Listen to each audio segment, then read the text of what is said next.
It's time once again to look at things that are perplexing Prospector. If you think about it, military surplus stores actually make you buy equipment you already paid for. 100 years ago, almost everyone owned a horse and only the rich owned cars. Today, almost everyone has cars and only the rich have horses. Isn't every single knife really cutting-edge technology? That was Perplexing Prospector on Rock 107. Breaking the news that's already broken. It's time for Prospector's Briefs on Rock 107. Jake Paul defeated Mike Tyson on Friday night. I don't want to say Tyson is old, but the stool in his corner, a chairlift recliner. Many local cyclists took part in Cranksgiving in Scranton on Saturday, a charity event to help raise food for the needy. I thought Cranksgiving was a massage parlor special offered only during the holiday season. Conan O'Brien will host the Oscars until Jay Leno takes it from him. Prospector ruins everything, even the news. Tune in tomorrow for Prospector's Briefs on Rock 107. You knew it was going to happen 2.5 minutes into it. It's Prospector Show on Rock 107. Good morning, I'm Prospector. Good morning, I'm Kate. One of the most hyped boxing matches of all time was a complete dud, as many expected. Now, I had mentioned this on the show last week. We were talking about it, and I was hoping against hope that Iron Mike Tyson showed up and put Jake Paul down fast, but when that didn't happen early, I knew it was going to be Paul who got the dub, no doubt. 58-year-old Mike Tyson never got out of first gear, and 27-year-old Jake Paul was either unwilling or unable to finish an opponent more than twice his age. The quote-unquote fight went the full 8 rounds, with Paul winning by unanimous decision. It seemed like Tyson really spent more time biting his gloves than he did throwing punches. He had later admitted he has a, quote, biting fixation. Oh, really? Yeah, if you didn't notice that. After the fight, Tyson tweeted that he's actually lucky he made it to the bell time alive. Quote, "This is one of those situations where you lost, but you still won. I'm grateful for last night. No regrets to get in the ring one last time. I almost died in June, had 8 blood transfusions, lost half my blood, and 25 pounds in the hospital. Had to fight to get healthy to fight, so I won." He called the fight, quote, "an experience that no man has the right to ask for." Okay. In a post-fight interview, Paul said he took his foot off the gas in the later rounds. Quote, "I wanted to give the fans a show, but I didn't want to hurt someone who didn't need to be hurt." He added he didn't feel much power in any of Tyson's punches. Now, I did like in the final round, with seconds remaining, Paul backed away and bowed toward Tyson, showing that even a renowned D-bag like Jake Paul knew how important Tyson was to the sport. Now, Kate, did you actually watch any of the fight? Prospector, I tried. An estimated 60 million people watched the fight, or tried to. Yeah. For many, the entire card was ruined by constant freezing and buffering. Wow, yeah, it was terrible, I guess. Hashtags like Netflix broken, unwatchable, and buffering were all trending. My hashtag would have been all good on my end. My wife Tara and I, we tuned in early to watch the much better undercards. We had 2 issues with brief freezes in the entirety of the fight, and that was it. So when I found, I saw one of my friends I talked to the next day, he's like, I watched it 2.5 hours later. That's how long it took. He was up till 3 in the morning.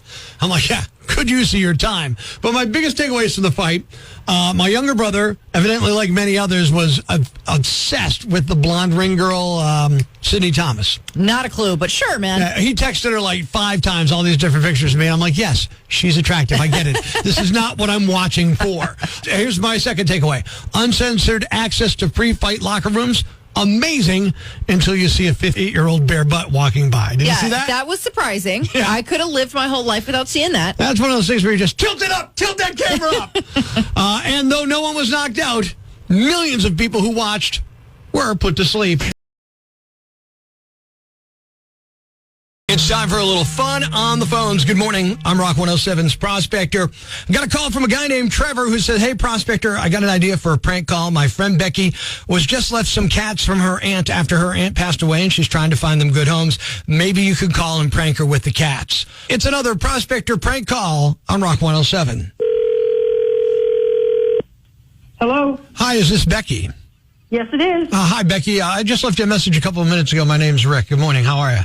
I'm doing all right, Rick. How are you doing? I'm doing okay. So Trevor and I are friends on Facebook, and I saw your Facebook post about the cats. First of all, I'm so sorry about your ants. That's terrible news. Thank you. Thank you for that. Now, have you found homes for a lot of the cats yet? How are you doing with that? I have 3 cats left. Right. And they're all in good health as far as you know, right? No issues? Oh, yeah. No, yeah. My aunt took good care of them. I represent a thing called Close Shave Cats. Have you heard of that? Have not. Okay, Close Shave Cats is basically, it's like a cat rescue that also helps out with science. You know, cats always land on their feet. You've heard that, right? Yes. But what we're trying to do with Close Shave Cats is see how high up a cat can go before it fails to land on its feet. So we need a lot of cats.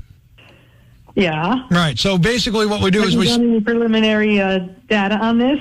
Yeah, we definitely have some preliminary data, and so far, gotten up to 8-9 feet, no problems, no issues there. And we've procured a scaffolding company and a crane company, and we're going to just keep working our way up. We go a foot up each time and drop it down, and we're hoping to figure out when those cats stop landing on the feet. And then if that happens, with one doesn't land on its feet, you got to take another one up there and just make sure it's from the same height that it wasn't any kind of issues and stuff, Oh, yeah, of course. And you can see why you're going to go through a lot of cats doing that. I see. So sometimes the cats end up, getting injured in that respect, and then you got to, take them to the vet or something like that, Well, if you're going to take them and do this science project, wouldn't you be responsible for the vet after that? Oh, no, yeah, we'll definitely take them to the vet after that. I'm not asking you to do that. No. Once you sign the cats over, you're just, you're good. You don't have to worry about them anymore, Oh, okay. Yeah, as long as you can sleep at night, it's all good. Don't worry. Well, it's funny you say that, sleep at night. I said, I might be able to sleep, but I don't know. My aunt might come and haunt me. Now, why is that? Your aunt doesn't care about science? No, they were my aunt's cats. Right. But now these cats, it's like when you die and you donate your body to science. Same kind of thing. We're donating these cats to science. Okay. All right. All right, so you're in, right? So just to review. Yeah. You are interested in cats to do a scientific project of how high they can fall from before they don't land on their feet. Why, is it funny to you? That's correct? Why are you laughing? I don't understand. Is this funny? Is it some kind of joke? It's feeling like a joke, yes. It is a joke. Becky, it's Prospector at Rock 107. How are you? Oh, I'm okay, Prospector. Yeah, Trevor gave us your number and talked about the cats and said he got to prank call her about this. You're a Prospector prank call. You're on Rock 107 right now. Excellent. It's a beautiful morning when I get a prank call from you, I guess.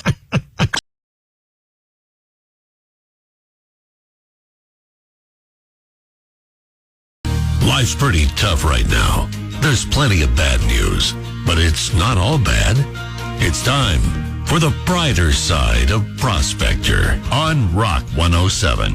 A 65-year-old dad in Texas sold his dream car back in the 80s after his second kid was born, and he bought a minivan. His name is Earl Gwines, and he used to tease his son Jared about it, saying he sold his 67 Camaro for diaper money. Now, 4 decades after he sold it, Jared just gave him his Camaro back. Now, he couldn't find the actual car, but he found the same model and spent 2 years fixing it up in secret and gave it back to him on his 65th birthday. He said it was the best way he could think to thank him for being such a good dad. Thanks. We needed that. The brighter side of Prospector on Rock 107. Around the radio. It's now time to announce the winner of Prospector's Jam Bag of the Day, as decided by you at rock107.com. We uncover the most baffling, ridiculous, pathetic, cockeyed, laughable, preposterous blunders in the world of misdeeds. Nominee number 1. You should probably never mix extreme boredom with 9 guns. A police officer in New Hampshire stopped along a highway on Monday night last week when he saw an abandoned vehicle. When he got out, he heard gunshots in the woods nearby. That's when he called for backup. He had 2 concerns in addition to the gunshots. The area was near a wildlife management zone, and also the shots sounded rapid, like they could be from an automatic firearm. Several agencies responded. They set a perimeter and then closed in on the individual, and he was taken into custody without incident. His name and age were not released. Police said he was shooting a small tree and the ground around the tree, and he had 9 guns on his person at the time. 9. He's looking at charges for reckless and disorderly conduct, and there are more coming. Now, technically, it wasn't illegal to be shooting in the woods, but the police say the charges are warranted based on the totality of the circumstances. Also, the guy was not related to the abandoned vehicle, so it's unclear what that was all about. Nominee number 2. How high do you have to be to hatch a scheme like this? 4 people in Los Angeles are facing insurance fraud charges after claiming a bear got into their 2010 Rolls-Royce and destroyed it. Now, I'm guessing they got the idea from YouTube because there are tons of videos of bears getting into and destroying cars. They claimed it happened in January during a trip to Lake Arrowhead, and they had security footage to back it up. But the footage is what did them in. Even though it's from a distance, you can tell it's obviously somebody in a bear costume. Yeah, officials launched an investigation called Operation Bear Claw. They looped in a biologist at the California Department of Wildlife who watched the video and told them it was very clearly a human being in a bear suit. The scratch marks in the car also looked weird and too evenly spaced. It turned out they used metal claws meant for shredding meat. Officials found the bear suit and the claws in one of the suspects' homes. As dumb as their plan was, it turns out they'd actually pulled it off twice with 2 other cars, both of which were Mercedes. Together, the fraudulent claims netted them just over $140,000. And the winner is... the person who used a bear costume for an elaborate car insurance scam. You are the Yam Bag of the Day. And we'll move on to Friday's Yam Bag of the Week competition. Keep it here for all the nominees for Prospector's Yam Bag of the Day, weekday mornings on Rock 107. Thanks for listening to Prospector's Prime Cuts podcast. Be sure to catch us live weekdays from 5:30 to 10 a.m. on Rock 107 or online at rock107.com or the Rock 107 app, a free download for your Android or iPhone. Subscribe to the podcast on Apple Podcasts, Google Podcasts, Spotify, Stitcher Radio, or wherever you get your podcasts so you never miss Prospector's Prime Cuts.